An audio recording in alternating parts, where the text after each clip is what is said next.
Yo, what's going on? Hey, this is Tim Williams. We're here to break down today's MLB slate over on DraftKings.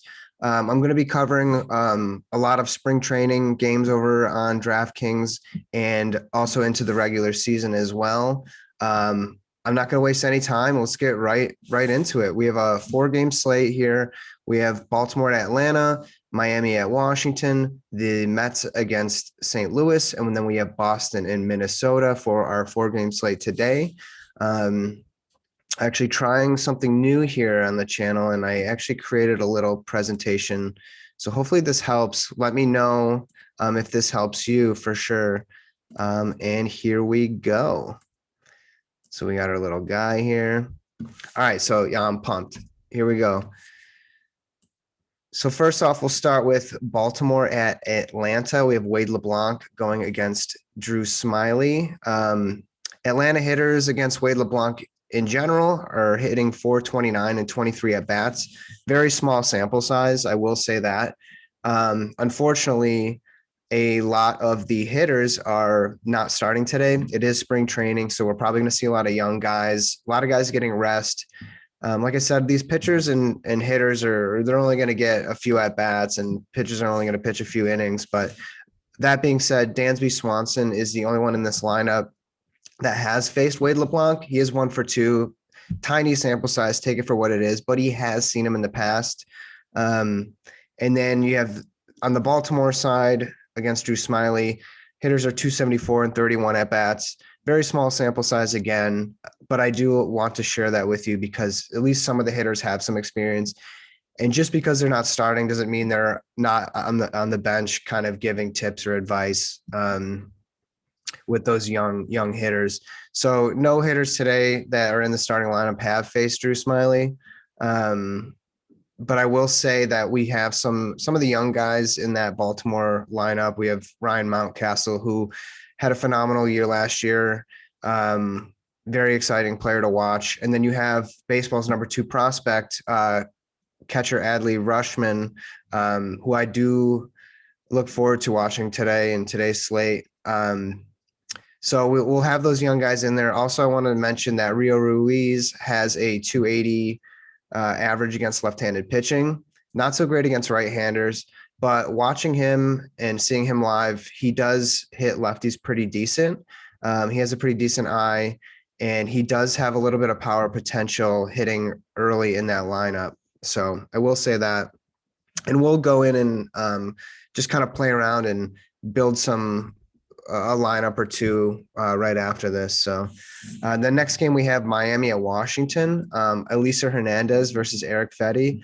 I could be pronouncing those wrong. I do apologize, but notable batters for Washington today is Juan Soto is getting in the lineup. He is 4-for-12 against Hernandez, and he has 3 doubles, 3 RBIs. So definitely probably going to be highly owned in today's slate. But that's fine. He's a guy I would definitely take my chances with. He's definitely like a ride or die kind of player.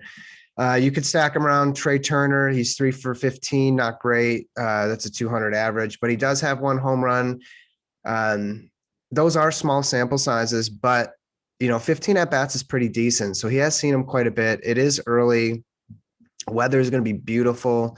I like the advantage going to the hitter side, and then Al Avila, new signing, he is 1-for-1. I just wanted to throw that in there. And then some notable batters for Miami. The only guy who has faced Eric Fetty is in this starting lineup today is Adam Duvall. He is hitting cleanup. He is 4-for-7, 2 home runs, a double, a walk.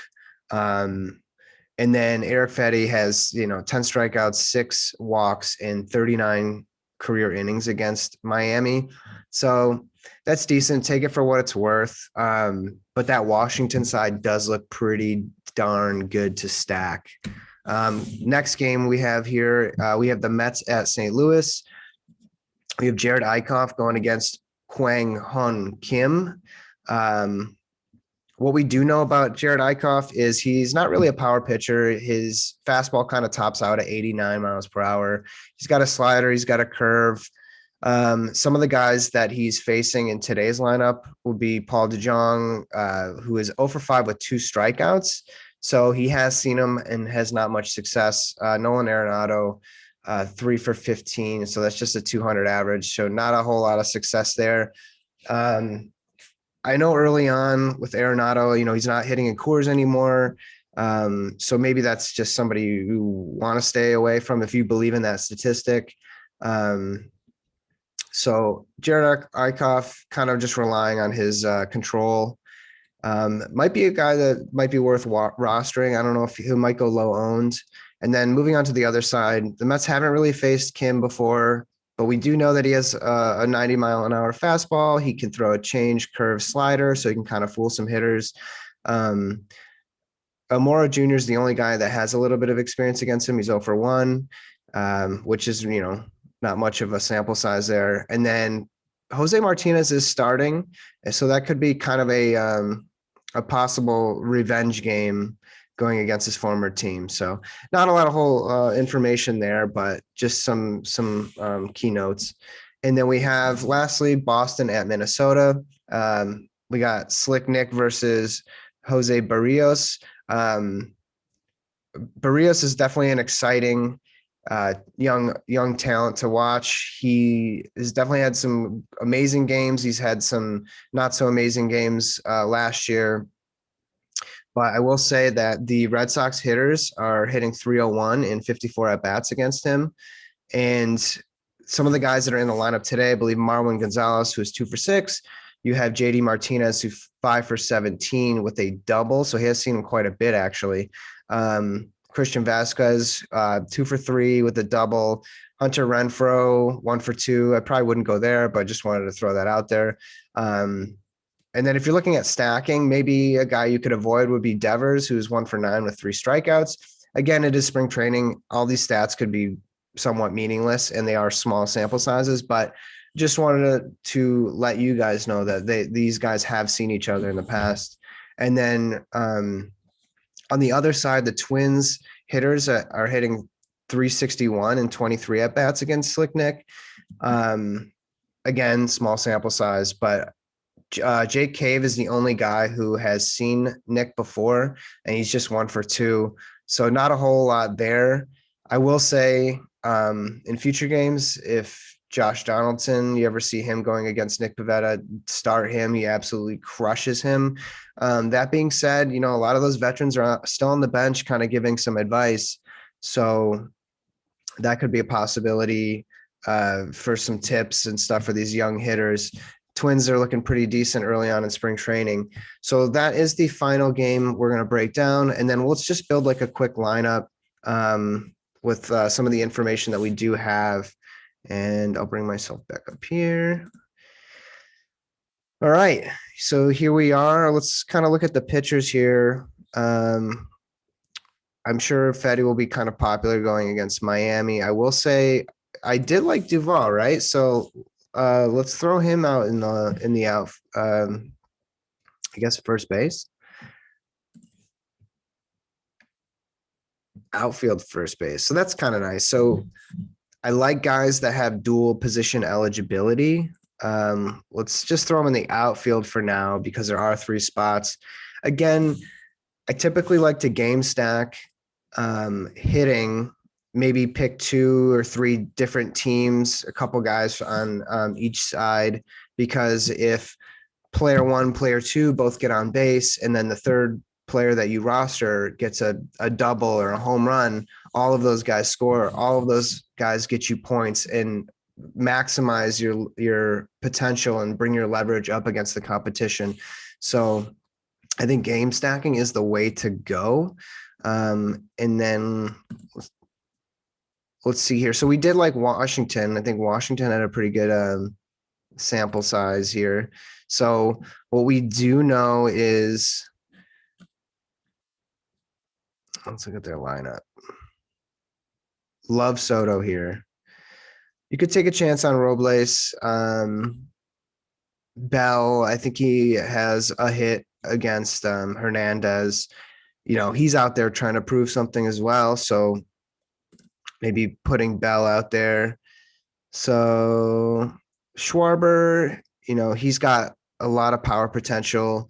If one of those guys, if he gets you a home run, I mean that leverages you against the field as well. I'm not sure he'll even be highly owned, really. Let's take a step out. Let's look at Boston. Let's look at their starting lineup here. Kike, if you listen to the video yesterday, I mentioned him. He went out and hit a home run, so that's awesome. Keep an eye on Kike. I think he's going to get that starting second baseman role, so he might get that dual eligibility. But I do like him a lot, and he has not faced Barrios before, so that could be a little bit of a challenge for him. But let's just say like JD, we like. Let's throw in Kike. I know Marwin's got some experience. Marwin's not going to really hit you any home runs, but he's a guy that he can get on base, and he'll definitely be getting a lot of playing time this season. So maybe just a guy to keep an eye on in spring training here.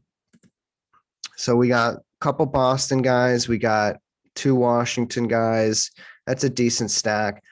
You don't have to go all out and do 4 guys or 5 guys from one team. 2, 3, 4, that's pretty good.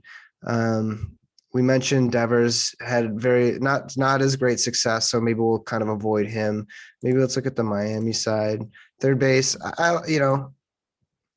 Anderson has power potential here. Why don't we just round it off with him, right? And then catching wise, we mentioned Vasquez is 2 for 3. That's awesome. And then hitting or pitching wise, so you kind of you don't really want to pick, say you got Washington hitters in your lineup. You don't want to be throwing out the Miami starter because that'd be negative correlating with your lineup. But let's just throw Kim out there. I like Kim a lot. You could even do a pitcher's duel. Since it is spring training, these guys aren't going to get you wins. So they're only going to pitch like an inning or 2. So you can go against each other, but let's just throw Slick Nick out there. And then boom, you got a lineup. You don't have to worry about salary cap right now. Everybody's the same price, but we'll talk a little bit more about salary cap and what goes into that in future videos. The closer we get to the season, once they start putting in the actual salaries of the players. And but yeah, you basically want to stack your lineups here in spring training. And the main purpose of this is just to have fun, kind of build your lineups and see if this advice helps you. If this video helps you at all, or the presentation, definitely give me a thumbs up, hit that like button. I'd really appreciate that. I'll be doing content all season long and for spring training, and we're going to kind of learn and grow together. I promise you. So I appreciate you watching, and I hope you have a great day. Enjoy that spring training baseball.